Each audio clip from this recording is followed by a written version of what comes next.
നമസ്കാരം, TCV prime ന്യൂസിലേക്ക് സ്വാഗതം. ആദ്യം പ്രധാന വാർത്തകൾ. 4 വെള്ളിക്കാശിന് കുഞ്ഞാലിക്കുട്ടി മുസ്ലിം സമുദായത്തെയും ലീഗിനെയും വിൽക്കുമെന്ന doctor KT Jaleel MLA. Hyderali Shihab തങ്ങൾക്ക് പകരം കുഞ്ഞാലിക്കുട്ടിക്കാണ് നോട്ടീസ് അയക്കേണ്ടതെന്നും ജലീൽ. ചന്ദ്രികയിലെ കള്ളപ്പണ നിക്ഷേപവുമായി ബന്ധപ്പെട്ട ഹൈദരാലി തങ്ങളെ വീണ്ടും ED ചോദ്യം ചെയ്യും. വെള്ളിയാഴ്ച ചോദ്യം ചെയ്യലിന് ഹാജരാകണമെന്ന് ചൂണ്ടിക്കാട്ടി ED തങ്ങൾക്ക് നോട്ടീസ് നൽകി. വ്യാപാരികൾ അറസ്റ്റ് ചെയ്തതിൽ പ്രതിഷേധിച്ച് വെട്ടം പരിയാപുരത്ത് ഹർത്താൽ. പരിയാപുരം കൂട്ടായ്മയുടെ നേതൃത്വത്തിലാണ് പ്രദേശത്ത് ഹർത്താൽ ആചരിക്കുന്നത്.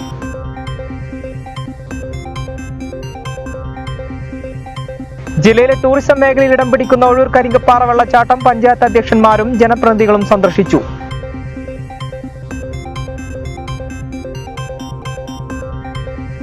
സംസ്ഥാനത്ത് ഇന്ന് 22,040 പേർക്ക് കോവിഡ് സ്ഥിരീകരിച്ചു. കഴിഞ്ഞ 24 മണിക്കൂറിനിടെ 1,63,376 സാമ്പിളുകളാണ് പരിശോധിച്ചത്. ടെസ്റ്റ് പോസിറ്റിവിറ്റി നിരക്ക് 13.49 ജില്ലയിൽ വ്യാഴാഴ്ച ആരോഗ്യമേഖലയിൽ പ്രവർത്തിക്കുന്ന ഒരാൾക്കുൾപ്പെടെ 3,645 പേർക്ക് കോവിഡ് സ്ഥിരീകരിച്ചു.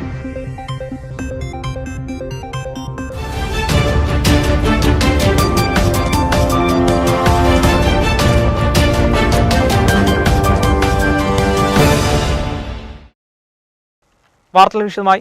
4 വെള്ളിക്കാശിന് കുഞ്ഞാലിക്കുട്ടി മുസ്ലിം സമുദായത്തെയും ലീഗിനെയും വിൽക്കുമെന്ന doctor KT Jaleel MLA. Hyderali Shihab തങ്ങൾക്ക് പകരം കുഞ്ഞാലിക്കുട്ടിക്കാണ് നോട്ടീസ് അയക്കേണ്ടതെന്നും ജലീൽ പറഞ്ഞു. ഹൈദരാലി തങ്ങളും കുടുംബവും അല്ല തെറ്റ് ചെയ്തതെന്നും ജലീൽ കൂട്ടിച്ചേർത്തു. പാണക്കാട് സെയ്ദ് ഹൈദരാലി ശിഹാബ് തങ്ങൾക്ക് ക്ലീൻ ചിറ്റ് നൽകി കുഞ്ഞാലിക്കുട്ടിയെ കടന്നാക്രമിക്കുകയാണ് KT ജലീൽ. ഹൈദരാലി തങ്ങൾക്ക് എതിരെയല്ല, കുഞ്ഞാലിക്കുട്ടിക്കെതിരെയാണ് ED നോട്ടീസ് അയക്കേണ്ടതെന്ന് ജലീൽ പറഞ്ഞു. ചന്ദ്രികയിലെ പ്രശ്നങ്ങളിൽ പാണക്കാട് തങ്ങളും കുടുംബവും കുറ്റക്കാരല്ല. മുസ്ലിം സമുദായത്തെ 4 വെള്ളിക്കാശിന് കുഞ്ഞാലിക്കുട്ടി ചതിക്കുഴിയിലാക്കിയെന്നും ജലീൽ പറഞ്ഞു. ഹൈദരാലി ശിഹാബ് തങ്ങളെയും അദ്ദേഹത്തിന്റെ കുടുംബത്തെയും ചതിക്കുഴിയിൽ വീഴ്ത്താനും സമാനതകളില്ലാത്ത വിധം വഞ്ചിക്കാനും തയ്യാറായിട്ടുള്ള PK കുഞ്ഞാലിക്കുട്ടി മുസ്ലിം സമുദായത്തെയും ലീഗിന്റെ രാഷ്ട്രീയ സംവിധാനങ്ങളെയും 4 വെള്ളിക്കാശിന് വിറ്റ് തുലക്കുമെന്നുള്ള കാര്യത്തിൽ സംശയം വേണ്ട. കോടിക്കണക്കിന് ആസ്തിയുള്ള ക്ഷേത്രത്തിലെ ദരിദ്രനായ പൂജാരിയുടെ അവസ്ഥയാണ് ചന്ദ്രികയ്ക്കെന്നും ജലീൽ ആരോപിച്ചു. അതേസമയം കുഞ്ഞാലിക്കുട്ടിയുടെ മകന്റെ NRI നിക്ഷേപം വീണ്ടും ജലീൽ സഭയിൽ ഉന്നയിച്ചു. AR നഗർ സഹകരണ ബാങ്കിന് NRI നിക്ഷേപം സ്വീകരിക്കാൻ അംഗീകാരമില്ലെന്നിരിക്കെ കുഞ്ഞാലിക്കുട്ടിയുടെ വാദം ശരിയാകുമോ എന്ന് ജലീൽ ചോദിച്ചു. ബാങ്കിലെ നിക്ഷേപ വിവരങ്ങൾ പരിശോധിച്ച് പ്രതികരിക്കാമെന്ന് സഹകരണ മന്ത്രി VN വാസവൻ മറുപടി നൽകി. ചോദ്യോത്തര വേള വ്യക്തിപരമായ അധിക്ഷേപങ്ങൾക്ക് ഉപയോഗിക്കരുതെന്ന് പ്രതിപക്ഷ നേതാവ് VD സതീശൻ പറഞ്ഞു. കേരള വിഷൻ, തിരുവനന്തപുരം. ചന്ദ്രികയിലെ കള്ളപ്പണ നിക്ഷേപവുമായി ബന്ധപ്പെട്ട ഹൈദരാലി തങ്ങളെ വീണ്ടും ED ചോദ്യം ചെയ്യും. വെള്ളിയാഴ്ച ചോദ്യം ചെയ്യലിന് ഹാജരാകണമെന്ന് ചൂണ്ടിക്കാട്ടി ED തങ്ങൾക്ക് നോട്ടീസ് നൽകി. ചന്ദ്രിക പത്രത്തിൽ 10 കോടി രൂപ നിക്ഷേപിച്ചുമായി ബന്ധപ്പെട്ട മുൻപും തങ്ങളെ ചോദ്യം ചെയ്തിരുന്നു. എൻഫോഴ്സ്മെന്റ് അന്വേഷണവും കള്ളപ്പണവും അഴിമതിയുമായി മുസ്ലിം ലീഗ് പ്രതിസന്ധിയിൽ ഉഴലുകയാണ്. സമീപകാലത്തെങ്ങുമില്ലാത്ത പ്രതിസന്ധിയിലൂടെയാണ് ലീഗ് കടന്നുപോകുന്നത്. ചന്ദ്രികയിലെ നിക്ഷേപവുമായി ബന്ധപ്പെട്ട് ലീഗ് സംസ്ഥാന പ്രസിഡന്റ് പാണക്കാട് ഹൈദരാലി ശിഹാബ് തങ്ങളെ ചോദ്യം ചെയ്തില്ലെന്ന് PK കുഞ്ഞാലിക്കുട്ടി പറഞ്ഞു തീരും മുമ്പാണ് EDയുടെ പുതിയ നോട്ടീസ് ലഭിച്ചിട്ടുള്ളത്. KT ജലീൽ ഉന്നയിച്ചത് കേവലം രാഷ്ട്രീയ ആരോപണം മാത്രമാണെന്ന് നിസ്സാരവത്കരിച്ചു തലയോരാൻ ശ്രമിക്കുന്നതിനിടയിലാണ് കുഞ്ഞാലിക്കുട്ടിയും കൂട്ടരും കൂടുതൽ പ്രതിരോധത്തിലായത്. ചന്ദ്രിക പത്രത്തിൽ 10 കോടി രൂപ നിക്ഷേപിച്ച കേസിൽ നേരത്തെയും പാണക്കാട് ഹൈദരാലി ശിഹാബ് തങ്ങളെ എൻഫോഴ്സ്മെന്റ് ഡയറക്ടറേറ്റ് ചോദ്യം ചെയ്തിരുന്നതായി ഡോക്ടർ KT ജലീൽ വാർത്താ സമ്മേളനത്തിൽ വെളിപ്പെടുത്തിയിരുന്നു. ED അന്നു നൽകിയ നോട്ടീസും ജലീൽ പുറത്തുവിട്ടു. ഹാജരാകാതിരുന്നതിനാൽ ED പാണക്കാട്ടെത്തി ചോദ്യം ചെയ്യുകയായിരുന്നു. എന്നാൽ ശിഹാബ് തങ്ങളെ ED ചോദ്യം ചെയ്തിട്ടില്ലെന്നും ചില കാര്യങ്ങളിൽ വ്യക്തത തേടുകയാണ് ഉണ്ടാവുന്നതെന്നുമാണ് PK കുഞ്ഞാലിക്കുട്ടി പ്രതികരിച്ചത്. കഴിഞ്ഞ ദിവസം ലീഗ് സംസ്ഥാന ഭാരവാഹി യോഗത്തിൽ സെക്രട്ടറി KS ഹംസ ഹൈദരാലി തങ്ങളെ ED ചോദ്യം ചെയ്ത വിഷയം ഉന്നയിച്ചിരുന്നു. പാലാരിവട്ടം പാലം അഴിമതി പണമായി ലഭിച്ച 10 കോടി രൂപ ചന്ദ്രികയിലൂടെ വെളുപ്പിച്ചതിന് തങ്ങളെ ചോദ്യം ചെയ്തെന്നായിരുന്നു ഹംസ പറഞ്ഞത്. മറുപടിയായി പാർട്ടിക്കായുള്ള തന്റെ ത്യാഗങ്ങൾ വിവരിച്ച് വികാരഭരിതനാവുകയായിരുന്നു കുഞ്ഞാലിക്കുട്ടി ചെയ്തത്. ഹൈദരാലി തങ്ങളെ കെണിയിലാക്കി കുഞ്ഞാലിക്കുട്ടി ദുഷ്പേര് ചാർത്തിയെന്ന പ്രതിഷേധം ലീഗിൽ വ്യാപകമായി ഉയർന്നിട്ടുണ്ട്.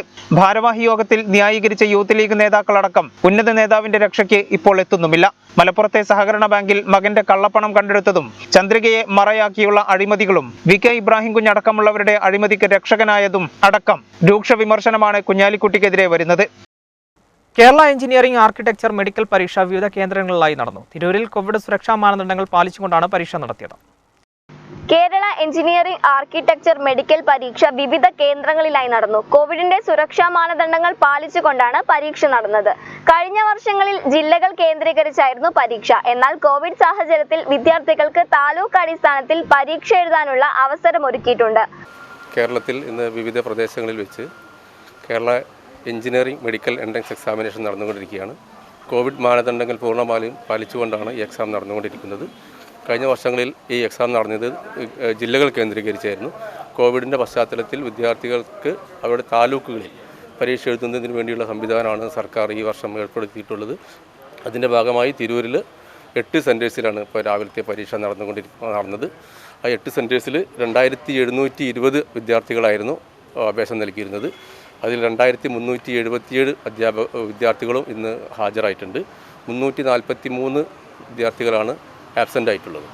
8 കേന്ദ്രങ്ങളിലായിട്ടാണ് പരീക്ഷ നടന്നത്. ഉയർന്ന ശരീരോഷ്മാവോ കോവിഡ് ലക്ഷണങ്ങളോ ഉള്ളവർക്ക് പ്രത്യേകമായി പരീക്ഷ എഴുതാൻ സജ്ജീകരണം ഒരുക്കിയിട്ടുണ്ട്. 2 ഷിഫ്റ്റുകളായിട്ടാണ് പരീക്ഷ നടന്നത്.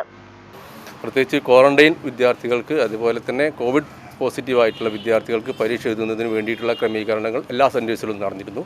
8 സെൻറ്റേഴ്സിലും ലേസൺ ഓഫീസർ എന്ന നിലയ്ക്ക് ഞാനും എൻ്റെ സഹപ്രവർത്തകരും DP എന്ന് വന്നിട്ടുള്ള എൻ്റെ അവിടുത്തെ ചാർജുള്ള സാറും എല്ലാവരും കൂടി ഒരുമിച്ച് സന്ദർശിക്കുകയും കോവിഡ് പോസിറ്റീവായിട്ടുള്ള 8 സെൻറ്റേഴ്സിൽ 5 വിദ്യാർത്ഥികൾ മാത്രമേ കോവിഡ് പോസിറ്റീവായിട്ടുള്ളൂ. അതുപോലെ തന്നെ ക്വാറന്റൈനിലുള്ള വിദ്യാർത്ഥികളും 5 മാത്രമായിട്ടുള്ളത്. പിന്നെ ഹൈ ടെമ്പറേച്ചറുള്ള വിദ്യാർത്ഥികൾ കണ്ടെത്തി അവർക്ക് പ്രത്യേക സജ്ജീകരണം ഒരുക്കണമെന്ന് സർക്കാർ നിർദ്ദേശത്തിൻ്റെ അടിസ്ഥാനത്തിൽ അത്തരം സജ്ജീകരണങ്ങളും ഒരുക്കിയിട്ടുണ്ടായിരുന്നു. അവിടെല്ലാം തന്നെ ഹൈ ടെമ്പറേച്ചറുള്ള വിദ്യാർത്ഥികൾ ആരും തന്നെ നമുക്ക് കണ്ടെത്താൻ കഴിഞ്ഞിട്ടില്ല. ഇതുവരെയുള്ള എല്ലാവിധ സജ്ജീകരണങ്ങളും ഒരുക്കിക്കൊണ്ട് നല്ല രീതിയിൽ രാവിലത്തെ പരീക്ഷ വിജയിപ്പിക്കാൻ കഴിഞ്ഞിട്ടുണ്ട്. അതിന് ഇവിടുത്തെ സാമൂഹ്യ പ്രവർത്തകരും മാധ്യമ പ്രവർത്തകരും പോലീസും മറ്റുള്ള എല്ലാ ഡിപ്പാർട്ട്മെൻറ്റും, റവന്യൂ ഡിപ്പാർട്ട്മെൻറ്റ്, തദ്ദേശ സ്വയംഭരണ department, fire and rescue department, എല്ലാ വിദ്യാർത്ഥികളും എല്ലാ സജ്ജീകരണങ്ങളും കൂടിയിട്ടാണ് പരീക്ഷ നടത്താൻ കഴിഞ്ഞിട്ട് രാവിലത്തെ സെഷൻ നടത്താൻ കഴിഞ്ഞിട്ടുള്ളത്. ഉച്ചയ്ക്ക് ശേഷം രാവിലത്തെ സെഷൻ നടന്നിട്ടുള്ളത് മെഡിക്കൽ ഇതിലായിരുന്നു. ഉച്ചയ്ക്ക് ശേഷം എഞ്ചിനീയറിംഗ് വിഭാഗത്തിലേക്കാണ് പരീക്ഷ നടക്കുന്നത്. 5 സെൻറ്റേഴ്സിലാണ് എഞ്ചിനീയറിംഗ് പരീക്ഷ നടക്കുന്നത്. അതിൽ 1740 വിദ്യാർത്ഥികളാണ് എഞ്ചിനീയറിംഗ് വിഭാഗത്തിൽ പങ്കെടുക്കുന്നത്. അതിൽ 5 സെൻറ്റേഴ്സിലുമായിട്ടാണ് നടന്നുകൊണ്ടിരിക്കുന്നത്. ഉച്ചയ്ക്ക് ശേഷം 2 മണിക്കാണ് പരീക്ഷ. 5:30 വരെ പരീക്ഷ ഉണ്ടാകും. ഇന്ന് വൈകുന്നേരം തന്നെ ട്രഷറിയിലേക്ക് ആൻസർ ഷീറ്റുകൾ അതിൻ്റെ സേഫ് കസ്റ്റഡിയിൽ വെക്കും. നാളെ രാവിലെ 8 മണിക്ക് തിരിച്ച് കമ്മീഷൻ ഓഫീസിലേക്ക് എത്തിക്കുകയും ചെയ്യും. ഇതുവരെയുള്ള പ്രവർത്തനങ്ങൾ. കഴിഞ്ഞ നിയമസഭാ തെരഞ്ഞെടുപ്പിൽ കോൺഗ്രസിന്റെ പരാജയ കാരണങ്ങൾ നിരീക്ഷിക്കാനും അന്വേഷിക്കുന്നതിനുമായി തിരൂരിൽ DCC പ്രസിഡന്റ് ചുമതലയുള്ള മുഹമ്മദ് കുഞ്ഞിയുടെ നേതൃത്വത്തിൽ അവലോകന യോഗം സംഘടിപ്പിച്ചു. കഴിഞ്ഞ നിയമസഭാ തെരഞ്ഞെടുപ്പുമായി ബന്ധപ്പെട്ട് ഐക്യ ജനാധിപത്യ മുന്നണി പരാജയപ്പെട്ടതിന്റെ കാരണങ്ങൾ നിരീക്ഷിക്കാനും അന്വേഷണം നടത്തുന്നതിനുമായി മുഹമ്മദ് കുഞ്ഞിയുടെ നേതൃത്വത്തിൽ അവലോകന യോഗം സംഘടിപ്പിച്ചു. തവനൂർ, പൊന്നാനി, താനൂർ എന്നിവിടങ്ങളിലെ പരാജയം കൃത്യമായി മനസ്സിലാക്കാൻ മോഹൻകുമാർ കമ്മീഷന്റെ കൂടെ എത്തിയതാണ് താനെന്നും അദ്ദേഹം വ്യക്തമാക്കി. കേരള പ്രദേശ് കോൺഗ്രസ് കമ്മിറ്റി കഴിഞ്ഞ നിയമസഭാ തിരഞ്ഞെടുപ്പുമായി ബന്ധപ്പെട്ട് ഐക്യജനാധിപത്യ മുന്നണി പരാജയപ്പെട്ട അസംബ്ലി മണ്ഡലങ്ങളുടെ പരാജയ കാരണങ്ങളും നിരീക്ഷിക്കാനും അന്വേഷണം നടത്താനും വേണ്ടി വിവിധ മേഖലകളിൽ കമ്മിറ്റികളെ നിശ്ചയിച്ചിട്ടുണ്ട്. മലബാർ മേഖലയുടെ മലപ്പുറം, കോഴിക്കോട്, പാലക്കാട് ജില്ലകളിലെ ചുമതല വഹിക്കുന്ന advocate K. Mohankumar XMLA, Chandrasekharan XMLA, ഐര ശശി എന്നീ 3 നേതാക്കന്മാർക്കാണ് ഈ മേഖലയുടെ ചുമതല. ഈ മേഖലയിൽ പെടുന്ന തവനൂർ, പൊന്നാനി, താനൂർ ഈ 3 അസംബ്ലി മണ്ഡലങ്ങളിലെ തിരഞ്ഞെടുപ്പ് പരാജയവുമായി ബന്ധപ്പെട്ട അവലോകനത്തിന് വേണ്ടി കോൺഗ്രസ് പാർട്ടിയുടെ ഉത്തരവാദപ്പെട്ട അതുപോലെ UDFൻ്റെ നേതാക്കന്മാരും പങ്കെടുക്കുന്നുണ്ട്. കാണുന്നതിന് വേണ്ടിയാണ് ഇവിടെ മോഹൻകുമാർ കമ്മീഷൻ്റെ കൂടെ ഇവിടെ വന്നിട്ടുണ്ട്. കഴിഞ്ഞ ഇടതുപക്ഷ സർക്കാരിന്റെ തെറ്റായ പ്രവർത്തനങ്ങൾ പൊതുജനങ്ങളിൽ വേണ്ട രീതിയിൽ എത്തിക്കാൻ കഴിയാത്തതാണ് തെരഞ്ഞെടുപ്പിനെ സാരമായ രീതിയിൽ ബാധിച്ചിട്ടുള്ളത്. കോവിഡ് സാഹചര്യത്തിൽ പ്രചരണത്തിൽ വന്ന വീഴ്ചയും പരാജയ കാരണങ്ങളായി ചൂണ്ടിക്കാട്ടുന്നു. തിരഞ്ഞെടുപ്പ് രംഗത്ത് പല തരത്തിലും ഓരോ മണ്ഡലത്തിലെ വിജയ പരാജയ കാരണങ്ങൾ വ്യത്യസ്തമായിരിക്കും. പൊതുവെ തിരഞ്ഞെടുപ്പ് മുന്നൊരുക്കങ്ങളുടെ പോരായ്മയും അതുപോലെ പാർട്ടി കെട്ടുറപ്പിൻ്റെ കുറവും തെരഞ്ഞെടുപ്പ് രംഗത്ത് പ്രതിഫലിച്ചിട്ടുണ്ട്.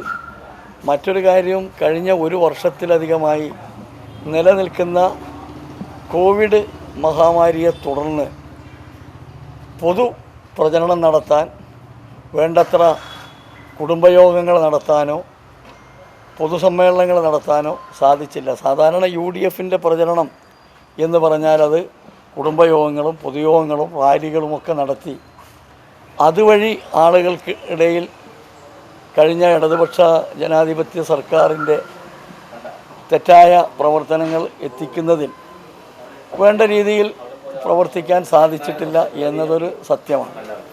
അതും ഈ തെരഞ്ഞെടുപ്പിനെ ബാധിച്ചിട്ടുണ്ട് എന്ന് വിശ്വസിക്കുന്ന ഒരാളാണ്. ജില്ലാ കോൺഗ്രസ് കമ്മിറ്റിയുടെ താൽക്കാലിക ചുമതല ഏറ്റെടുത്തതാണ് താനെന്നും പുതിയ DCC പ്രസിഡന്റിനെയും ഭാരവാഹികളെയും വളരെ താമസിയാതെ തന്നെ തീരുമാനിക്കുമെന്നും അദ്ദേഹം പറഞ്ഞു. വ്യാപാരികൾ അറസ്റ്റ് ചെയ്തതിൽ പ്രതിഷേധിച്ച് വെട്ടം പരിയാപുരത്ത് ഇന്ന് ഹർത്താൽ. പരിയാപുരം കൂട്ടായ്മയുടെ നേതൃത്വത്തിലാണ് പ്രദേശത്ത് ഹർത്താൽ ആചരിക്കുന്നത്. വ്യാപാരികൾ അറസ്റ്റ് ചെയ്തതിൽ പ്രതിഷേധിച്ചുകൊണ്ടാണ് വെട്ടം പരിയാരത്ത് വ്യാഴാഴ്ച ഹർത്താൽ ആചരിക്കുന്നത്. പരിയാപുരം കൂട്ടായ്മയുടെ നേതൃത്വത്തിലാണ് പ്രദേശത്ത് ഹർത്താൽ ആചരിക്കുന്നത്.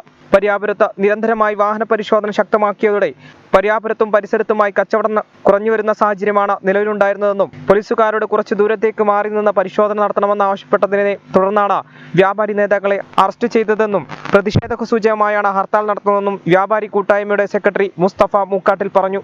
ഇസ്മായിൽ അച്ചമ്പാട്ട, ഷാനവാസ് കോട്ടയിൽ, ജയ്സൽ ഈസ്റ്റരിക്കാഞ്ചിറ എന്നിവരെയാണ് ബുധനാഴ്ച വൈകിട്ട് 4 മണിയോടെ അറസ്റ്റ് ചെയ്തത്. പോലീസ് പരിശോധനയ്ക്ക് എതിരല്ല എന്നും സഹകരിച്ചിട്ടേയുള്ളൂ. ദിവസങ്ങളായി കടകൾ അടഞ്ഞു കിടന്നതിനാൽ വ്യാപാരികൾക്കുണ്ടായ നഷ്ടം വലുതാണ്. ടൈമിലെ പ്രസിഡന്റിന്റെയും അവതരണ ട്രഷററേയും നമ്മളെ എക്സിക്യൂട്ടീവ് അംഗത്തിൽപ്പെട്ട ജയ്സലിനെയാണ് ഇന്നലെ അറസ്റ്റ് ചെയ്ത് അവരെ റിമാൻഡിൽ ചെയ്ത്. സത്യം പറഞ്ഞിട്ട് ഇവിടെ എത്രയോ ദിവസങ്ങളായിട്ട് ഇവിടെ ചെക്കിങ് നടത്തുകയും തീർച്ചയായിട്ടും ഞങ്ങൾ അവരോട് ഒരിക്കലും എതിരല്ല. ചെക്കിങ് നടത്തുന്നതിന് ഞങ്ങൾ ഒരിക്കലും എതിരല്ല. കാരണം അവരവരുടെ ജോലി ചെയ്യും, അവരവരുടെ കാര്യങ്ങൾ നടത്തണം. അവരോട് ഞങ്ങൾ എന്നും സഹകരിച്ചിട്ടേ ഉള്ളൂ. ഒരിക്കലും ഞങ്ങൾ അവർക്ക് എതിരായിട്ടില്ല. പക്ഷേ ഇപ്പോഴത്തെ അവസ്ഥ എന്താണെന്ന് വെച്ചിട്ടുണ്ടെങ്കിൽ ഇവിടെ കടകളൊക്കെ എല്ലാം അടഞ്ഞു കിടന്നുകൊണ്ട് പട്ടിണിയാണ്, കഷ്ടപ്പെടാം. അതുകൊണ്ട് പൊറുതി മുട്ടിയപ്പോൾ മുട്ടിയാൽ ചേരയും കടിക്കുമെന്ന് പറഞ്ഞ പോലെ പൊറുതി മുട്ടിയപ്പോഴാണ് നമ്മളെ ഇസ്മായിലാക്കി എന്ന് വെച്ചാൽ നമ്മുടെ പ്രസിഡന്റ് ഇവരെ കൂടി ഇറങ്ങിയിട്ട് ഇങ്ങനെ ഒരു വിഷയമുണ്ട്, അതുകൊണ്ട് നിങ്ങൾ കുറച്ചങ്ങോട്ട് മാറിയിട്ട് ഈ പരിശോധന നടത്തണം. കാരണം ജനങ്ങളൊന്നും കടയിലേക്ക് വരുന്നില്ല, ആരും വരുന്നില്ല, പേടിച്ചിട്ട് മറ്റുള്ള സ്ഥലങ്ങളിൽ നിന്നൊക്കെ സാധനമായി പോവുകയെന്ന് പറയും. അതിന് അവർ അന്നേരം പോവുകയും പിന്നീട് ഇവിടെ പോലീസുകാർ വന്ന് ഇവരെ കൊണ്ടുപോവുകയും ചെയ്യും. ഒരാളെ നമ്മളെ പ്രസിഡന്റിനെ കൊണ്ടുപോയി മറ്റൊരാളെ ഹാജരാവുകയുണ്ടായിരുന്നു. ഇവിടെ വളരെ സമാധാനപൂർവ്വമായിട്ട് നടന്നിരുന്ന ഒരു അങ്ങാടിയാണ്. ഇവിടെ യാതൊരുവിധ പ്രശ്നങ്ങളും ഉണ്ടാക്കാൻ ഞങ്ങൾ ആരും ആഗ്രഹിക്കുന്നില്ല. പ്രശ്നങ്ങൾ ഉണ്ടാക്കണമെന്ന് ഞങ്ങൾക്ക് ആഗ്രഹമില്ല.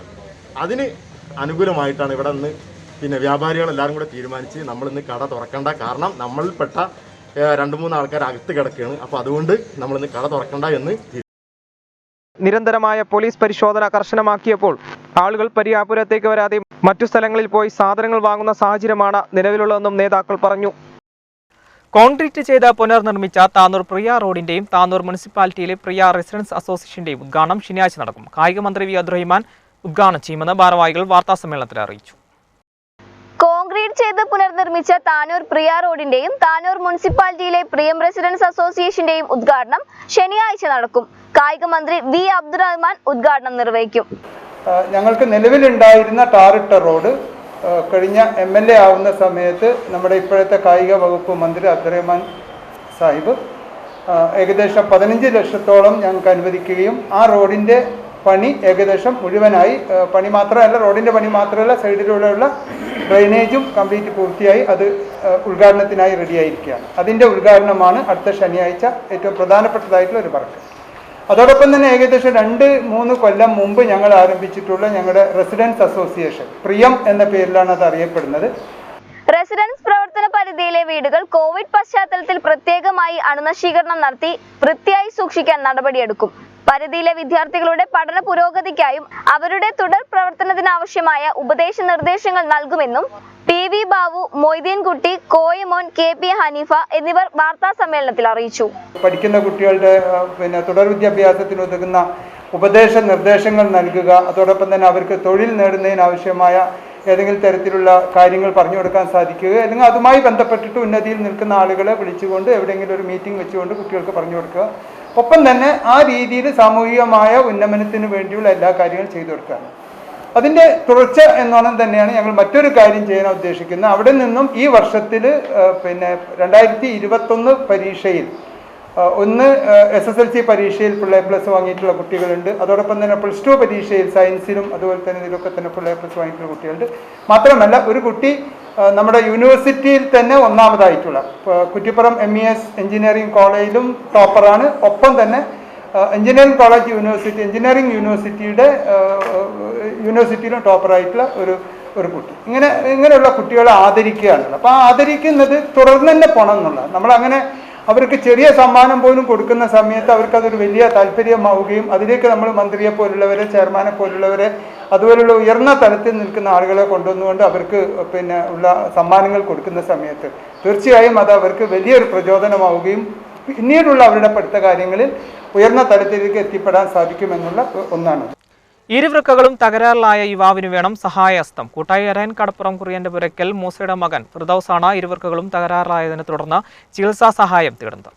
കൂട്ടായി അരയൻ കടപ്പുറത്ത് താമസിക്കുന്ന കുര്യന്റെ പുരയ്ക്കൽ മൂസ എന്നിവരുടെ മകനാണ് കിഡ്നി രോഗ ചികിത്സയ്ക്ക് സഹായം തേടുന്നത്. ആഴ്ചയിൽ 3 ദിവസം ഡയാലിസിസ് ചെയ്താണ് ജീവൻ പിടിച്ചു നിർത്തുന്നത്. സഹോദരങ്ങളായ ഫാജിസ്, ആസിഫ് എന്നിവർക്കും ഇതേ അസുഖം തന്നെയായിരുന്നു. മാതാവിന്റെയും പിതാവിന്റെയും കിഡ്നി മാറ്റിവെച്ചാണ് ഇവർ ജീവിതത്തിലേക്ക് തിരികെ എത്തിയത്. ഏകദേശം 2 വർഷങ്ങൾക്ക് മുമ്പും 5 വർഷങ്ങൾക്ക് മുമ്പും അവർക്ക് കിഡ്നിയുടെ അസുഖം ബാധിക്കുകയും കിഡ്നി മാറ്റിവെക്കണമെന്ന ഡോക്ടർമാരുടെ നിർദ്ദേശപ്രകാരം അവരുടെ സ്വന്തം പിതാവും മാതാവും ആ 2 കുട്ടികൾക്കും കിഡ്നി നൽകി ഉദാരമതികളായ നാട്ടുകാരുടെ, അതിലുപരി ആ പ്രദേശത്ത് നിന്നും വിദേശ രാജ്യങ്ങളിൽ ജോലി ചെയ്യുന്ന നല്ല മനസ്സിൻ്റെ ഉടമകളായ മനുഷ്യരുടെ സഹായ സഹകരണങ്ങൾ കൊണ്ട് ഏകദേശം 20 ലക്ഷത്തിലധികം രൂപ ചെലവഴിച്ചുകൊണ്ടാണ് അന്ന് ആ 2 കുട്ടികളുടെയും ജീവൻ രക്ഷിക്കാനായത്. സത്യത്തിൽ അന്ന് ആ കിഡ്നി അവരുടെ മാതാപിതാക്കളിൽ നിന്ന് ആ കുട്ടികൾക്ക് സ്വീകരിക്കാൻ കഴിഞ്ഞതുകൊണ്ടാണ് ആ ഒരു ചെലവ് അത്രക്ക് പരിമിതമായത്. ആ കിഡ്നി നൽകിയ പിതാവ് മരുന്ന് കഴിക്കുന്നുണ്ടെങ്കിലും അദ്ദേഹം കടലിൽ പോയി ഉപജീവനം കഴിച്ചാണ് ആ കുടുംബത്തെ ഇപ്പോഴും പുലർത്തുന്നത്. ഇങ്ങനെ പ്രയാസം അനുഭവിക്കുന്ന ഒരു ഘട്ടത്തിലാണ് ഫിർദൌസ് എന്ന് പറയുന്ന അവരുടെ മൂത്ത മകൻ, 22 വയസ്സ് കഴിഞ്ഞ ഫിർദൌസ്, ഗൾഫിലായിരുന്നു. ആ കുട്ടിയുടെ ഒരു വരുമാനം ആ കുടുംബത്തിനുണ്ടായിരുന്നു. ആ കുട്ടി നാട്ടിലേക്ക് വന്ന ആ കുട്ടിക്കൊരു അസ്വസ്ഥതയുണ്ടായി. ഡോക്ടറെ കാണിച്ചപ്പോൾ ആ കുട്ടിക്കും മാരകമായ കിഡ്നിയുടെ അസുഖം ബാധിച്ചിട്ടുണ്ട്. ആ കുട്ടിയുടെയും കിഡ്നി മാറ്റിവെക്കണം എന്ന് നിർദ്ദേശിക്കുകയും ഇപ്പോൾ ഡയാലിസിസ് ചെയ്തുകൊണ്ടിരിക്കുകയാണ്. എന്നാൽ ഫിർദൌസിന് കിഡ്നി നൽകാൻ ഇനി സ്വന്തക്കാർ ആരുമില്ല. മത്സ്യത്തൊഴിലാളിയായ പിതാവാണ് കുടുംബം പോറ്റുന്നത്. പുറത്തുനിന്ന് കിഡ്നി സംഘടിപ്പിക്കുന്നതിനും ചികിത്സയ്ക്കുമായി വൻ തുക തന്നെ ചിലവ് വരും. എന്നാൽ ഈ തുക അവർക്ക് താങ്ങാവുന്നതിനേക്കാളും അപ്പുറത്താണ്. ഈ കോവിഡിൻ്റെ പശ്ചാത്തലത്തിലൊക്കെ പ്രയാസം അനുഭവിക്കുന്ന 22 വയസ്സുള്ള ഈ ഫിർദൌസിന് അടിയന്തിരമായി കിഡ്നി മാറ്റിവെക്കണം. ഏകദേശം 40 ലക്ഷത്തിലധികം രൂപ അതിന് ചെലവ് വരും എന്നാണ് ഡോക്ടർമാരുടെ വിദഗ്ധ അഭിപ്രായം. മറ്റൊരു മാർഗവുമില്ല. ഉദാരമതികളായ ആളുകളുടെ സഹായം തേടുകയല്ലാതെ ആ കുടുംബത്തിന് മറ്റാരെയും ആശ്രയിക്കാൻ പറ്റാത്ത ഒരു സാഹചര്യവും മത്സ്യത്തൊഴിലാളികൾ, പാവപ്പെട്ട മത്സ്യത്തൊഴിലാളികൾ മാത്രം തിങ്ങി താമസിക്കുന്ന കൂട്ടായി അരയങ്കടപ്പുറത്താണ് അവർ ജീവിക്കുന്നത്. കഴിഞ്ഞ 2 കുട്ടികളെയും സഹായിക്കുന്നതിന് വേണ്ടി ആ പാവപ്പെട്ട മത്സ്യത്തൊഴിലാളികൾ, ആ പ്രദേശങ്ങളിലെ വിദ്യാലയങ്ങളിലെ കുട്ടികൾ, അവരെല്ലാം ചെറിയ ചെറിയ സംഭാവനകൾ ചെയ്ത്, അതിലുപരി വിദേശത്ത് ജോലി ചെയ്യുന്ന ആ പ്രദേശത്തെ നല്ലവരായ ചെറുപ്പക്കാർ, അവരെല്ലാം അവരുടെ പരമാവധി സഹായിച്ചതുകൊണ്ടാണ് 20 ലക്ഷത്തിലധികം രൂപ ചെലവഴിച്ച് ആ 2 കുട്ടികളുടെയും കിഡ്നി മാറ്റിവെച്ചത്. അപ്പോൾ ഞങ്ങൾക്ക് പറയാനുള്ളത്, എല്ലാവരുടെയും സഹായ സഹകരണം, ഒരു കരുണ, ഒരു കാരുണ്യം ആ കുടുംബത്തിനുണ്ടാവണം. എങ്കിൽ മാത്രമേ, ഇപ്പോൾ ആ കുട്ടികളൊക്കെ ഇവിടെ വന്നിട്ടുണ്ട്. ആ 2 കുട്ടികൾ, നേരത്തെ കിഡ്നി മാറ്റിവെച്ച 2 കുട്ടികളും ഇപ്പോൾ അസുഖബാധിതനായ ഫിർദൌസും ഇവിടെ ഇരിക്കുന്നുണ്ട്. അപ്പോൾ ആ പ്രദേശത്തെ മഹലിൻ്റെ ഭാരവാഹികൾ അവരെല്ലാം യോജിച്ചുകൊണ്ട് ഒരു കമ്മിറ്റി ഉണ്ടാക്കി ഫിർദൌസിൻ്റെ പിതാവിൻ്റെ പേരിൽ ഈ തൊട്ടടുത്ത് ഉള്ള യൂണിയൻ ബാങ്കിൽ ഒരു അക്കൗണ്ട് തുടങ്ങിയിട്ടുണ്ട്. അപ്പോൾ അതിലേക്ക് നല്ലവരായ ആളുകളുടെ സഹായം ലഭിക്കുകയല്ലാതെ ആ കുട്ടിയുടെ ആ ചെറുപ്പക്കാരൻ്റെ ജീവൻ രക്ഷിക്കാൻ കഴിയില്ല. അതുകൊണ്ട് എല്ലാവരുടെയും സഹായ സഹകരണം അത്തരത്തിലുണ്ടാകണം, ആ കുടുംബത്തിനുണ്ടാകണം. എങ്കിൽ മാത്രമേ അവരെ രക്ഷിക്കാൻ കഴിയുകയുള്ളൂ. വളരെ പരിതാപകരമായ അവസ്ഥ കൊണ്ടാണ് ആ പിതാവ്, കിഡ്നി കൊടുത്ത പിതാവ് ഇപ്പോഴും കടലിൽ പോയി മത്സ്യബന്ധനം നടത്തിയിട്ടാണ് ആ കുടുംബത്തെ പുലർത്തുന്നത്. ചികിത്സാ സഹായത്തിനായി നാട്ടുകാർ ഒരു കമ്മിറ്റി രൂപവൽക്കരിച്ചിട്ടുണ്ട്. സാമ്പത്തിക സഹായങ്ങൾ അയക്കുകയോ കമ്മിറ്റി ഭാരവാഹികൾക്ക് നേരിട്ട് ഏൽപ്പിക്കുകയോ ചെയ്തുകൊണ്ട് കരുണ കാണിക്കണമെന്നാണ് ഈ കുടുംബം അഭ്യർത്ഥിക്കുന്നത്. ചികിത്സാ സഹായ സമിതിയുടെ ഭാരവാഹികളായ KP സുബൈർ, KK ദിനാർ എന്നിവർ വാർത്താ സമ്മേളനത്തിൽ പങ്കെടുത്തു. ആധാർ റേഷൻ കാർഡുമായി ബന്ധിപ്പിക്കുന്ന പ്രക്രിയകൾ പൂർത്തീകരിക്കാനാവാതെ സിവിൽ സപ്ലൈ വകുപ്പ്. ജില്ലയിൽ ഏറ്റവും കൂടുതൽ കാർഡുകളുള്ളത് തിരൂരിലാണ്. 2,13,295 കാർഡുകളിൽ 5.12% കാർഡുകൾ ഇനിയും ആധാറുമായി ബന്ധിപ്പിക്കാനുണ്ട്.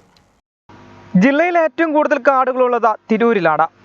2,13,295 കാർഡുകളിൽ 5.12% കാർഡുകൾ ഇനിയും ആധാറുമായി ബന്ധിപ്പിച്ചിട്ടില്ല. ഇതുവരെ ആധാർ എടുക്കാത്തവരാണ് റേഷൻ കാർഡുമായി ബന്ധിപ്പിക്കാൻ ബാക്കിയുള്ളതെന്നാണ് സൂചന. ആധാർ ലിങ്ക് ചെയ്യാത്തവർക്ക് റേഷൻ ലഭിക്കില്ലെന്ന കേന്ദ്ര സർക്കാർ തീരുമാനത്തിന് പിന്നാലെ അക്ഷയ സെന്ററുകളിലും സപ്ലൈ ഓഫീസിലും റേഷൻ കടകളിലും വലിയ തിരക്കാണ് അനുഭവപ്പെടുന്നത്. ആധാറുമായി ബന്ധിപ്പിക്കാത്ത കാർഡുകൾക്ക് അർഹമായ ആനുകൂല്യങ്ങൾ നഷ്ടപ്പെടാനും സാധ്യതയുണ്ട്. തിരൂർ സപ്ലൈ ഓഫീസിന് കീഴിൽ 269 റേഷൻ കടകളാണ് പ്രവർത്തിച്ചു വരുന്നത്.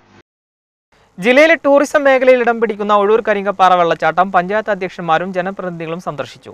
വെള്ളച്ചാട്ടം പദ്ധതി പ്രദേശങ്ങൾ നവീകരിക്കാൻ എല്ലാ സഹായങ്ങളും ജില്ലാ പഞ്ചായത്ത് അധ്യക്ഷൻ റഫീഖയും താനൂർ ബ്ലോക്ക് പഞ്ചായത്ത് പ്രസിഡന്റ് സൽമത്തും വാഗ്ദാനം ചെയ്തു. താനൂർ നിയോജക മണ്ഡലത്തിൽ ഒഴൂർ ഗ്രാമപഞ്ചായത്ത് ഭരണസമിതി പദ്ധതിയുടെ മാസ്റ്റർ പ്ലാൻ തയ്യാറാക്കാൻ ഒരുങ്ങുകയാണ്.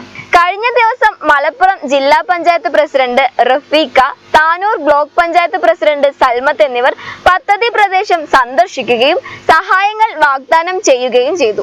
ഒഴൂർ ഗ്രാമപഞ്ചായത്ത് പ്രസിഡന്റ് യൂസുഫ് കൊടിയങ്ങൽ, യാസ്മിൻ അരിമ്പ്ര, ശ്രീദേവി പ്രാക്കുന്ന് തുടങ്ങിയ പ്രമുഖ നേതാക്കളും ജനപ്രതിനിധികളും ജില്ലാ പ്രസിഡന്റിനെ അനുഗമിച്ചു.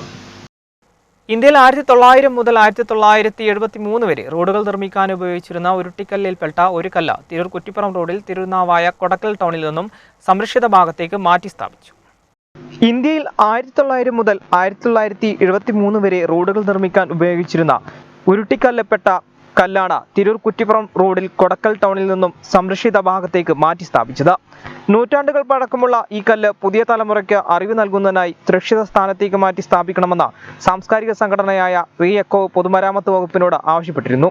ഇതിന്റെ അടിസ്ഥാനത്തിലാണ് പൊതുമരാമത്ത് വകുപ്പും റീ എക്കോയും നാട്ടുകാരും ചേർന്ന് സന്ദർശകർക്ക് കാണത്തക്ക രീതിയിൽ മാറ്റി സ്ഥാപിക്കുകയായിരുന്നു.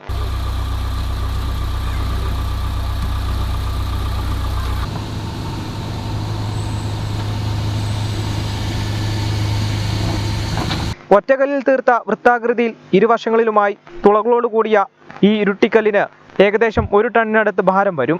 അരനൂറ്റാണ്ട് മുൻപ് കോഴിക്കോട് നിന്ന് റോഡ് നിർമ്മാണത്തിനായി കൊണ്ടുവന്നതാണിത്. പിന്നീട് ജില്ലയിലെ വിവിധ ഭാഗങ്ങളിലേക്ക് റോഡ് നിർമ്മാണത്തിന് കൊണ്ടുപോവുകയും കൊടക്കല്ലിൽ തന്നെ തിരിച്ചെത്തിക്കുകയായിരുന്നു. നിലവിൽ പകുതി ഭാഗം മണ്ണിനിടയിലായി ജനശ്രദ്ധയിൽപ്പെടാതെ കിടക്കുകയായിരുന്നു. ഇത് ശ്രദ്ധയിൽപ്പെട്ട റീ എക്കോയ് പ്രവർത്തകർ പൊതുമരാമത്ത് വകുപ്പിനെ വിവരമറിയിക്കുകയായിരുന്നു. ഉത്തരേന്ത്യൻ സംസ്ഥാനങ്ങളിൽ ഇരട്ടക്കാളകളെ കൊണ്ട് വലിക്കുകയും കേരളത്തിൽ ഇരുഭാഗങ്ങളിലായി 6 പേർ വീതം ചേർന്ന് വടം കെട്ടി മുന്നോട്ട് പിന്നോട്ടും വലിക്കുകയാണ് ചെയ്തിരുന്നത്. സംരക്ഷിത സ്ഥാനത്തേക്ക് മാറ്റുന്നതിന് തിരൂർ പൊതുമരാമത്ത് വകുപ്പ് executive engineer EK Muhammad Rafi, assistant engineer A Rajesh, re echo general secretary Satheesan, Nilayoram park manager Monutty, Poilissery മാമാങ്ക സംരക്ഷണ സമിതി കൺവീനർ KP അലവി, ചിറക്കൽ ഉമ്മർ, സൽമാൻ കരിമ്പനക്കൽ തുടങ്ങിയവർ നേതൃത്വം നൽകി. മലപ്പുറം ജില്ലയിൽ 17,20,123 പേർക്ക് കോവിഡ് പ്രതിരോധ വാക്സിൻ വിതരണം ചെയ്തതായി ജില്ലാ മെഡിക്കൽ ഓഫീസർ ഡോക്ടർ സക്കീന അറിയിച്ചു. ഇതിൽ 12,04,464 പേർക്ക് 1-ാം ഡോസും 5,10,659 പേർക്ക് 2-ാം ഡോസും വാക്സിനുമാണ് നൽകിയത്. മലപ്പുറം ജില്ലയിൽ 17,20,123 പേർക്ക് കോവിഡ് പ്രതിരോധ വാക്സിൻ വിതരണം ചെയ്തതായി ജില്ലാ medical officer doctor K Sakeena അറിയിച്ചു. ഇതിൽ 12,04,464 പേർക്ക് 1-ാം ഡോസും 5,15,659 പേർക്ക് 2-ാം ഡോസ് വാക്സിനുമാണ് നൽകിയത്. 18 മുതൽ 44 വയസ്സ് വരെ പ്രായമുള്ള 3,41,187 പേർക്ക് 1-ാം ഡോസ് വാക്സിനും 79,325 പേർക്ക് രണ്ടാം ഡോസും നൽകി. 45 വയസ്സിന് മുകളിൽ പ്രായമുള്ള 7,62,354 പേർക്ക് ആദ്യഘട്ട വാക്സിനും 3,73,118 പേർക്ക് രണ്ടാം ഘട്ട വാക്സിനുമാണ് നൽകിയിരിക്കുന്നത്. ആരോഗ്യ പ്രവർത്തകരിൽ 44,551 പേർക്ക് ഒന്നാം ഡോസും 30,679 പേർക്ക് രണ്ടാം ഡോസും നൽകിയിട്ടുണ്ട്. കോവിഡ് മുന്നണി പോരാളികളിൽ 22,825 പേർക്ക് ഒന്നാം ഡോസും 19,637 പേർക്ക് രണ്ടാം ഡോസും ലഭ്യമാക്കി. പോളിംഗ് ഉദ്യോഗസ്ഥരിൽ 33,547 പേർ ഒന്നാം ഡോസും 12,900 പേർ രണ്ടാം ഡോസ് വാക്സിനും സ്വീകരിച്ചിട്ടുണ്ട്. തിരുനാവായിലെ പല്ലാറിൽ പരിസ്ഥിതിക്ക് കോട്ടം വരാത്ത രീതിയിൽ മേൽപ്പാലം നിർമ്മിക്കുമെന്ന് മന്ത്രി വി അബ്ദുറഹിമാൻ. നിയമസഭയിൽ കുറുക്കോളി മൊയ്തീൻ MLA സബ്മിഷന് മറുപടിയായാണ് മന്ത്രി ഇക്കാര്യം അറിയിച്ചത്. സംസ്ഥാനത്ത് ഇന്ന് 22,040 പേർക്ക് കോവിഡ് സ്ഥിരീകരിച്ചു. കഴിഞ്ഞ 24 മണിക്കൂറിന് 1,63,376 സാമ്പിളുകളാണ് പരിശോധിച്ചത്. ടെസ്റ്റ് പോസിറ്റിവിറ്റി നിരക്ക് 13.49 ആണ്. സംസ്ഥാനത്ത് ഇന്ന് 22,040 പേർക്ക് കോവിഡ് സ്ഥിരീകരിച്ചു. മലപ്പുറം 3,645, തൃശൂർ 2,921, കോഴിക്കോട് 2,406, എറണാകുളം 2,373, പാലക്കാട് 2,139, കൊല്ലം 1,547, ആലപ്പുഴ 1,240, കണ്ണൂർ 1,142, തിരുവനന്തപുരം 1,119, കോട്ടയം 1,077, കാസർഗോഡ് 685, വയനാട് 676, പത്തനംതിട്ട 536, ഇടുക്കി 534 എന്നിങ്ങനെയാണ് ജില്ലകളിൽ നിന്ന് രോഗബാധ സ്ഥിരീകരിച്ചത്. കഴിഞ്ഞ 24 മണിക്കൂറിടെ 1,63,376 സാമ്പിളുകളാണ് പരിശോധിച്ചത്. ടെസ്റ്റ് പോസിറ്റിവിറ്റി നിരക്ക് 13.49 ആണ്. കഴിഞ്ഞ ദിവസങ്ങളിലുണ്ടായ 117 മരണങ്ങളാണ് കോവിഡ് മൂലമാണെന്ന് ഇന്ന് സ്ഥിരീകരിച്ചത്. ഇതോടെ ആകെ മരണം 17,328 പേരായി. ഇന്ന് രോഗം സ്ഥിരീകരിച്ചവരിൽ 67 പേർ സംസ്ഥാനത്തിന് പുറത്തുനിന്നും വന്നവരാണ്. 20,901 പേർക്ക് സമ്പർക്കത്തിലൂടെയാണ് രോഗം ബാധിച്ചത്. 996 പേരുടെ സമ്പർക്ക ഉറവിടം വ്യക്തമല്ല. 76 ആരോഗ്യ പ്രവർത്തകർക്കാണ് ഇന്ന് രോഗം ബാധിച്ചത്. രോഗം സ്ഥിരീകരിച്ച് ചികിത്സയിലായിരുന്ന 20,046 പേർ രോഗമുക്തി നേടി.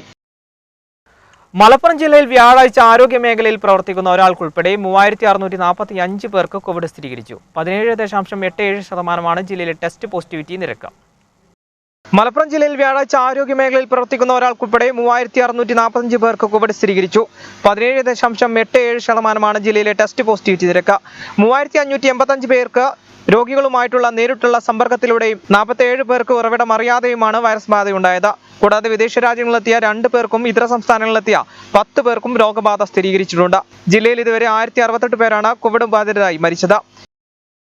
താനൂർ SMUP സ്കൂളിൽ മുൻ പ്രധാന അധ്യാപകനെതിരെ ഗുരുതര ആരോപണവുമായി മുൻ അധ്യാപകൻ രംഗത്ത്. സ്കൂളിലെ മുൻ അധ്യാപകനായിരുന്ന K. ചന്ദ്രശേഖരൻ മാസ്റ്ററാണ് പരാതിയുമായി രംഗത്ത് വന്നിരിക്കുന്നത്. വിദ്യാഭ്യാസ വകുപ്പിനെ കബളിപ്പിച്ചെന്നും വിദ്യാർത്ഥികൾക്കും അധ്യാപകർക്കും അനുവദിച്ചിരുന്ന ആനുകൂല്യങ്ങൾ തട്ടിയെടുത്തുമെന്നാണ് പരാതിയിൽ പറയുന്നത്. താനൂർ SMUP സ്കൂൾ പ്രധാന അധ്യാപകനായിരുന്ന KP അബൂബക്കർ വിദ്യാഭ്യാസ വകുപ്പിനെ കബളിപ്പിച്ച് അഴിമതി നടത്തിയതായി പരാതി. 1989 മുതൽ 2007 വരെയുള്ള കാലയളവിൽ സേവനമനുഷ്ഠിച്ച ഇദ്ദേഹം വിദ്യാർത്ഥികൾക്കും അധ്യാപകർക്കും അനുവദിച്ച ആനുകൂല്യങ്ങൾ തട്ടിയെടുത്തതായാണ് പരാതിയിൽ പറയുന്നത്. ഇതൊരു HMന്റെ പേരിലുള്ള ഒരു അഴിമതിയാണ്. ഈ അഴിമതി എന്ന് പറയാൻ കാരണം സ്കൂളിൽ ഉച്ചഭക്ഷണമായിട്ടാണ് ഇത് തുടങ്ങുന്നത്. 99-ൽ ഉച്ചഭക്ഷണവുമായിട്ട്. അപ്പോൾ ഉച്ചയ്ക്ക് ഭക്ഷണം കഴിച്ച് കഴിഞ്ഞിട്ടുണ്ടെന്നുണ്ടെങ്കിൽ കുട്ടികൾ ചോറ് ഇതൊക്കെ കൊണ്ടുപോയിട്ട് കൂട്ടിക്കളയുക. അതായത് ഒരു 800-ൽ താഴെ കുട്ടികളുള്ള സ്കൂളാണ്. അപ്പോൾ ഈ ഭക്ഷണമൊക്കെ കൊണ്ടുപോയിട്ട് കുട്ടികൾ തെങ്ങിൻ്റെ മറ്റേ ഇതിൽ കൊണ്ടുപോയി കളയണം. അപ്പോൾ ഞാനാണ് എല്ലാ ക്ലാസ്സിലും പോകണമല്ലോ. ഞാൻ ഡ്രോയിങ് ടീച്ചർ എന്നുള്ള എല്ലാ കുട്ടികളായിട്ട് എനിക്ക് കണക്ഷൻ ഉള്ളൂ. അപ്പോൾ ഞാൻ ക്ലാസ്സിൽ പോയിട്ട് ഞാൻ കുട്ടികളോട് ചോദിച്ചു, നിങ്ങൾ ഈ ചോറ് കൊണ്ടുപോയിട്ട് ഇങ്ങനെ കളയുന്നത് ശരിയാണോ എന്ന് ചോദിച്ചപ്പോൾ അവർ പറഞ്ഞത് അത് കഴിക്കാൻ പറ്റില്ല, അത് രുചിയില്ല എന്ന് പറഞ്ഞു. അപ്പോൾ ഞാൻ ഹെഡ് മാസ്റ്റർ അടുത്ത് വന്നിട്ട് പറഞ്ഞു, ആ ഭക്ഷണം മുഴുവൻ അവർ കൊണ്ടുപോയി കളയാണ്, അത് അവർ കഴിക്കാൻ പറ്റില്ല എന്ന് പറഞ്ഞു. അത് രുചിയോട് കൂടി കൊടുക്കണമെന്ന് ഞാൻ പറഞ്ഞു. ഇതിൻ്റെ തുടക്കമാണ് പറഞ്ഞപ്പോൾ എന്നോട് പറഞ്ഞത് പറ്റില്ല, ഗവൺമെൻറ് ഉത്തരവുണ്ട്, ഇത്ര എടുക്കാൻ പാടുള്ളൂ, അത്രയും നമുക്ക് ചെയ്യാൻ പറ്റില്ല, അല്ലാണ്ട് അതിനെ മറികടന്നുകൊണ്ടൊന്നും ചെയ്യാൻ പറ്റില്ല എന്ന് മൂപ്പർ പറഞ്ഞു. അറിയില്ലല്ലോ, ഓഫീസ് കാര്യങ്ങളല്ലേ. ഇല്ല, കുറച്ച് ദിവസം കഴിഞ്ഞ സമയത്ത് ഈ ഹെഡ് മാസ്റ്റർ അവിടുത്തെ പ്യൂണിൻ്റെ അടുത്ത് കൊടുത്തിട്ട് ചിലവായിട്ടുള്ള, അതായത് ഇതിനു വേണ്ടി ഉച്ചഭക്ഷണമായിട്ട് ചിലവായിട്ടുള്ള പലവ്യഞ്ജനം വാങ്ങിച്ചത്, ട്രാൻസ്പോർട്ടിങ് ചാർജ്, വിറകിൻ്റെ പൈസ, പിന്നെ പാചകക്കൂലി, ഇങ്ങനെയുള്ളതിനൊക്കെ മൂപ്പർ സ്വന്തമായിട്ട് എഴുതിയിട്ട് പ്യൂണിൻ്റെ അടുത്ത് കൊടുത്തിട്ട് വൗച്ചർ എഴുതിയിട്ടുണ്ടാക്കുന്നത്. എത്രയും വൗച്ചറുകളുണ്ട്, 300 ചില്ലാൻ വൗച്ചറുകളാണ് ഞാൻ ആവശ്യപ്പെട്ടത്. അതിൽ എനിക്ക് അവർ തന്നത് 131 വൗച്ചറേ കിട്ടിയിട്ടുള്ളൂ എന്ന് പറഞ്ഞിട്ടാണ് എനിക്ക് തന്നുള്ളത്. 131 വൗച്ചർ ഇപ്പം എൻ്റെ കയ്യിലുണ്ട്. അപ്പോൾ ഇത് വാങ്ങിച്ച് കഴിഞ്ഞ സമയത്ത് ഞാനത് നോട്ട് ചെയ്ത് വെച്ചു. കാരണം എന്നോട് പറഞ്ഞതെന്ന് വെച്ചാൽ അധികമായിട്ടൊന്നും ചിലവാക്കാൻ പറ്റില്ല എന്നുള്ളത്. അപ്പോൾ തൊട്ടടുത്ത കടയിൽ നിന്നാണ് പലവ്യഞ്ജനമൊക്കെ വാങ്ങിക്കുന്നത്. അത് എനിക്ക് നേരിട്ട് കിട്ടുമല്ലോ. അപ്പോൾ പലവ്യഞ്ജന കടയിൽ സ്കൂളിൽ നിന്നൊരു ബുക്ക് കൊടുത്തയക്കുക, അതിൻ്റെ കോപ്പിയൊക്കെ എൻ്റെ കയ്യിലുണ്ട്. സ്കൂളിൽ നിന്നൊരു ബുക്ക് കൊടുത്തയച്ചിട്ട് അതിൽ മുളക് മല്ലി എന്നുള്ള ഇങ്ങനെ എഴുതി കഴിഞ്ഞതിൻ്റെ ശേഷം ആ പൈസ പിന്നീട് കൊടുക്കുക ചെയ്യുന്നത്. അങ്ങനെ ആ പൈസ കൊടുക്കുന്ന സമയത്ത് ആ പൈസ വരുന്നത് എത്ര വെച്ചാൽ 100 ചില്ലാ ഉറുപ്പ്യ വരുന്നുള്ളൂ ഒരു മാസം, വെറും 100 ചില്ലാ ഉറുപ്പ്യ. ആ 100 ചില്ലാൻ രൂപ വാങ്ങിക്കുന്ന സ്ഥലത്ത് ആ കടക്കാരൻ്റെ അവന് എഴുതി കൊടുക്കുന്നത് അവൻ്റെ പേരിൽ വ്യാജമായിട്ട് എഴുതുന്നത് 350, 420 എന്നുള്ള വലിയ വലിയ സംഖ്യകൾ എഴുതിയിട്ട് ഓഫീസ് കൊണ്ടുപോയിട്ട് പാസ്സാക്കി വാങ്ങിക്കുകയാണ്. രസീതില്ലാതെ കുട്ടികളിൽ നിന്നും പണപ്പിരിവ്, ലൈബ്രറി പുസ്തകങ്ങളിലെ ക്രമക്കേടുകൾ, സ്കോളർഷിപ്പ് നൽകുന്നതിലുള്ള ക്രമക്കേടുകൾ എന്നിവ ചൂണ്ടിക്കാട്ടി വിജിലൻസ് വകുപ്പിനും വിദ്യാഭ്യാസ വകുപ്പിനും പരാതി നൽകിയതായി സ്കൂളിലെ അധ്യാപകനായിരുന്ന കെ ചന്ദ്രശേഖരൻ മാസ്റ്റർ വാർത്താ സമ്മേളനത്തിൽ പറഞ്ഞു. ഒരു കുട്ടി മരിച്ചുപോയി, അതായത് കുട്ടികൾക്ക് ഫ്രീ പുസ്തകം ഗവൺമെൻറ് നിന്ന് കൊടുത്തിരുന്നു പെൺകുട്ടികൾക്ക്. ആ കുട്ടി പെട്ടെന്ന് മരിച്ചുപോയ സമയത്ത് ഈ കുട്ടിക്ക് അർഹതപ്പെട്ടിട്ടുള്ള ഈ പൈസ തുച്ഛമായ സംഖ്യ തുച്ഛമായതേ ഉള്ളൂ. അതല്ല ഇതിൻ്റെ അതിപ്പോൾ ഞാൻ വിജിലൻസിനെ എന്നെ വിളിച്ച സമയത്ത് അവരോട് പറഞ്ഞപ്പോൾ അവരിനോട് DOSP പറഞ്ഞതെന്ന് വെച്ചാൽ 1 രൂപയായാലും 1 ലക്ഷം ആയാലും ഒരു അധ്യാപകനാണ് ചെയ്യുന്നത്, അത് ശരിയല്ല, അത് നല്ലതാണ്.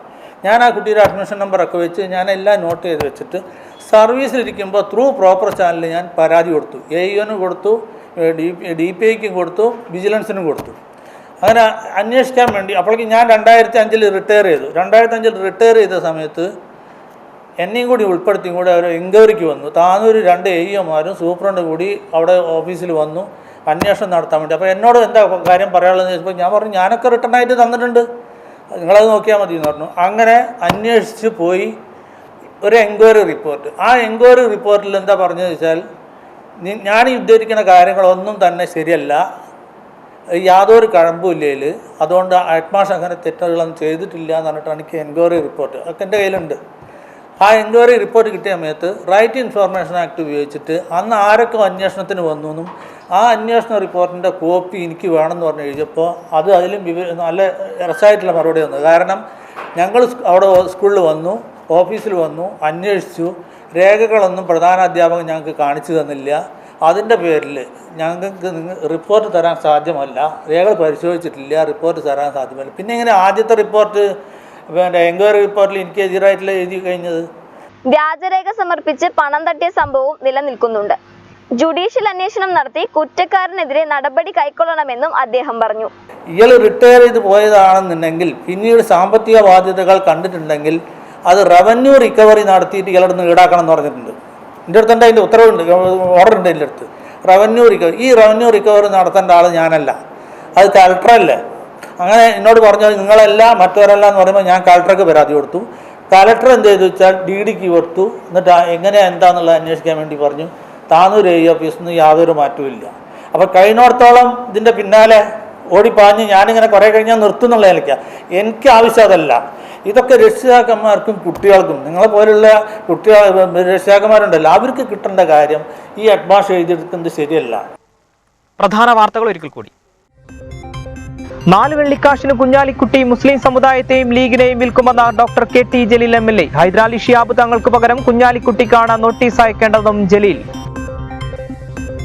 ചന്ദ്രികയിലെ കള്ളപ്പണ നിക്ഷേപവുമായി ബന്ധപ്പെട്ട ഹൈദരാലി തങ്ങളെ വീണ്ടും ED ചോദ്യം ചെയ്യും. വെള്ളിയാഴ്ച ചോദ്യം ചെയ്യലിന് ഹാജരാകണമെന്ന് ചൂണ്ടിക്കാട്ടി ED തങ്ങൾക്ക് നോട്ടീസ് നൽകി.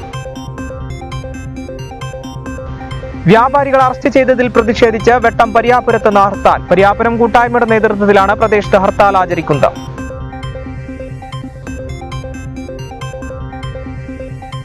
ജില്ലയിലെ ടൂറിസം മേഖലയിൽ ഇടം പിടിക്കുന്ന ഒഴൂർ കരിങ്കപ്പാറ വെള്ളച്ചാട്ടം പഞ്ചായത്ത് അധ്യക്ഷന്മാരും ജനപ്രതിനിധികളും സന്ദർശിച്ചു.